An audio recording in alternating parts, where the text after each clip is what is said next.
This is my salute of TNA in 2014 and 15. Of course, I'm gonna start with 2014. Of course, coming in 2014, a lot of people didn't like TNA because of they were losing wrestlers left to right. Wrestlers like AJ Styles, Kazarian, and Christopher Daniels. Those three guys, losing those three guys who could deliver, um, who could deliver, awesome, exciting matches. Who could deliver awesome, exciting matches and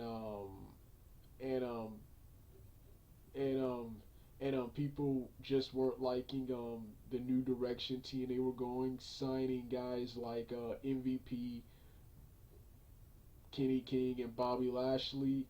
But I'm happy TNA signed those guys because TNA has been freaking awesome ever since MVP came to TNA. When he came to TNA, he brought the American Wolves with him. He brought back Bobby Lashley. Bobby Lashley, who I've been dying to make a huge return to a mainstream wrestling promotion and MMA promotion. I got both of my own wishes. I felt Bobby Lashley was way too big to be wasting his career, to be spending his career on the independent circuit, on the independent wrestling, and on the independent underground wrestling and MMA circuit. He was way too big of a star for that. The underground and independent wrestling circuits are, in my opinion, especially the MMA circuit, is for starting guys like myself or guys who are at the end of their career and still want to fight.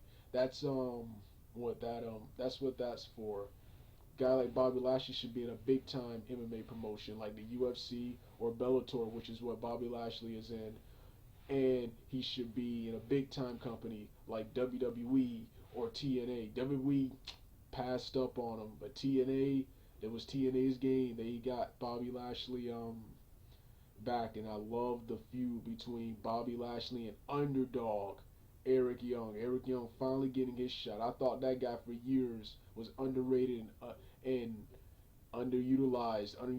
I thought they were wasting his talents as a comedy as a comedy character, and I desperately wanted the comedy um to stop, even though I did like the tag team with him and Orlando Jordan, but I desperately wanted the comedy to stop and for Eric Young to be a serious wrestler, and he was an awesome world champion. I loved his feud with Bobby Lashley and MVP, man. Awesome stuff there. And then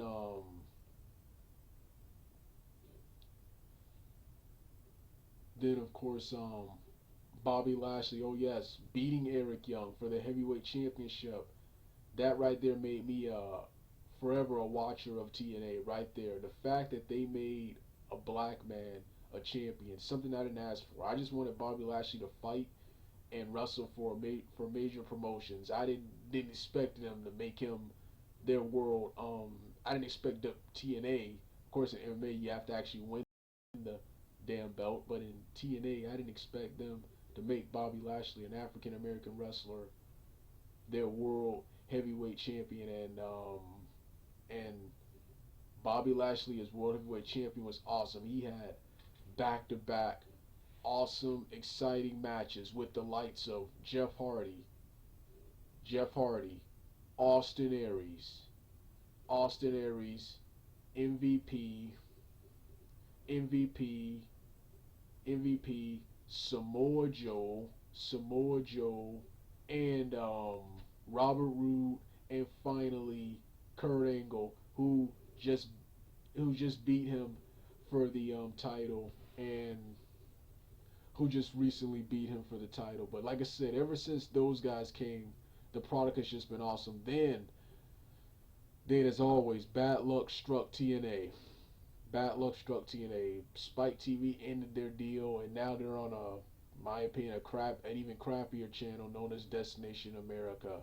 Destination America with the same crappy ratings. That's the only thing I don't like about TNA. While I often take breaks from TNA and took a break from wrestling, was I do not like TNA's Garbage ratings. They deserve so much. They deserve so much better. I do not like their garbage ratings, man. It makes that company look bad. It makes that company look bad when I think TNA is way better than the WWE. The only thing I like about WWE better is more talent. Since WWE has more money, they can afford to sign all this great indie talent, this great underground indie talent for what's his name. But TNA product wise, in my opinion, as always, wrestling wise and company wise, has always been better. They at least look like they're the better company. Um, so like I said, phenomenal product. But then of course, them getting taken off the air, them getting taken off the air, them getting taken off the air. Then when they debut on Destination America, they open Impact with this huge, exciting brawl between the entire TNA roster, and Kurt Angle books regains some order and books several matches. And at the end of the show, I didn't like this at first, but it's grown on me. Low Key, who was a face, who was a face in the last part of TNA, in the, who back on Spike TV was a face, emerged as a heel here after an awesome, exciting match with Austin Aries. He revealed himself as a member of MVP's new stable, the Beatdown Clan, in the main event.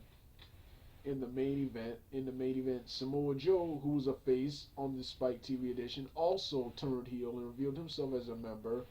And the Beatdown Clan later turned on Bobby Lashley and stole his belt, stole his belt, and like I said, just more awesome matches. Then Ethan Ethan Carter and Spud. What an awesome feud this was right here. What an awesome feud this was. What an awesome feud this was, and they had what many are considering to be a match of the year candidate on Impact between those guys. Who would have thought you'd have a match of the year between those guys, Rockstar Spud and Ethan Carter. Carter. So happy what they're doing with Rockstar Spud. So happy that a small 130, 40 pound wrestler like Spud gets to be featured in a major spot on a wrestling show. On a wrestling show. He's a huge inspiration to me. Trying out wrestling one day, man. A guy that small being in a major position, and now he's the X Division champion right now. Um, Brodus Clay, he's been better since going to TNA. Also TNA, another thing I keep forgetting. Always love it when TNA brings back the ECW guys, man. Always love it. Those guys, unlike the old guys like Undertaker, Kane, Big Show, and Triple H, who I'm sick of.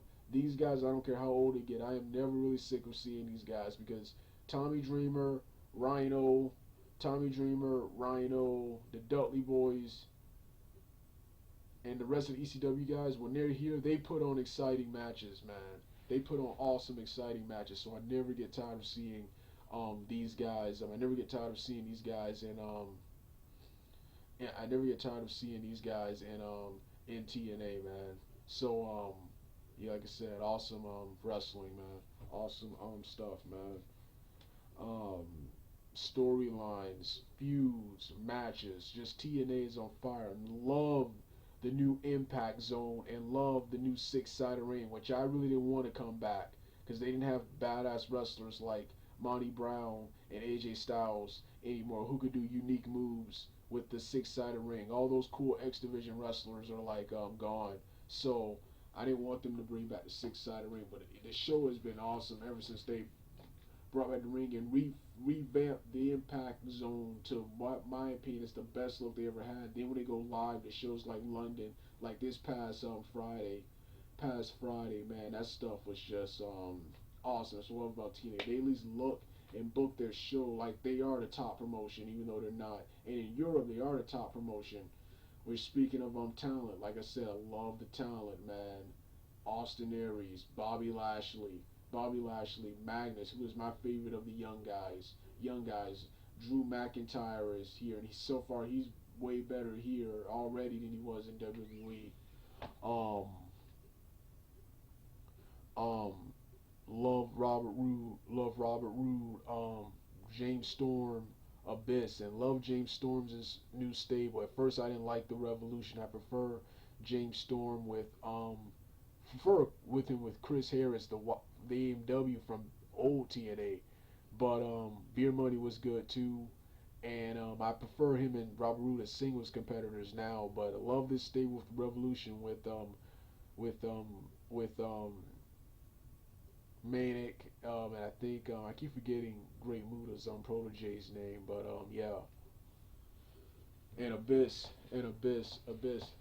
That's one reason I actually like the stable now because Abyss is in it. Hardy Boys, oh yes, Hardy Boys.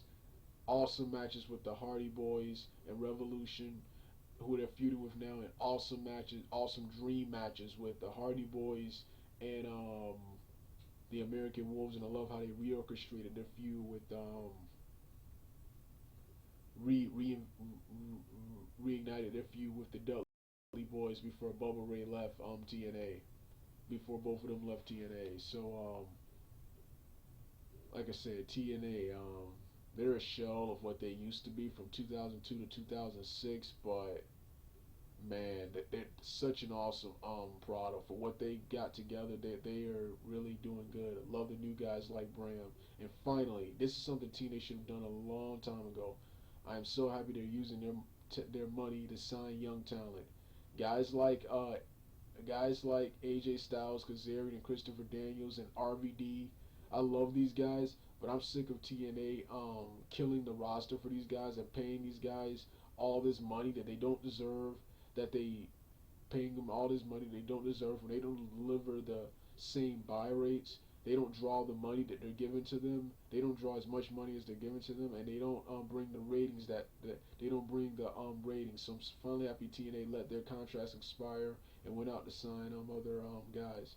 Knockouts division I don't care for because Awesome Kong I'm a fan of Awesome Kong, but I do not like her after leaving TNA leaving TNA for WWE for some money, selling out, and then trying to come back to TNA now that the WWE wants nothing to do with her anymore. Same goes with Angelina Love, and just because they've burnt so many bridges with the knockouts, and so many good knockouts, so burnt so many bridges with knockouts um, Daphne, and Roxy, Roxy and ODB misused and burned bridges with them and other knockouts like Hamada and Taylor Wilde leaving and Sojourner Bolt leaving.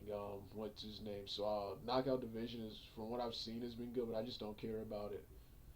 Um, so yeah, like I said, congratulations, thumbs up to TNA. Don't know if I'll ever review Impact again because I get Destination America on my television, but the channel is just terrible, man. It almost messed up my TV the last time. That's why I haven't been reviewing TNA. I don't know if I'll ever do TNA Impact reviews again. All right, Dugout.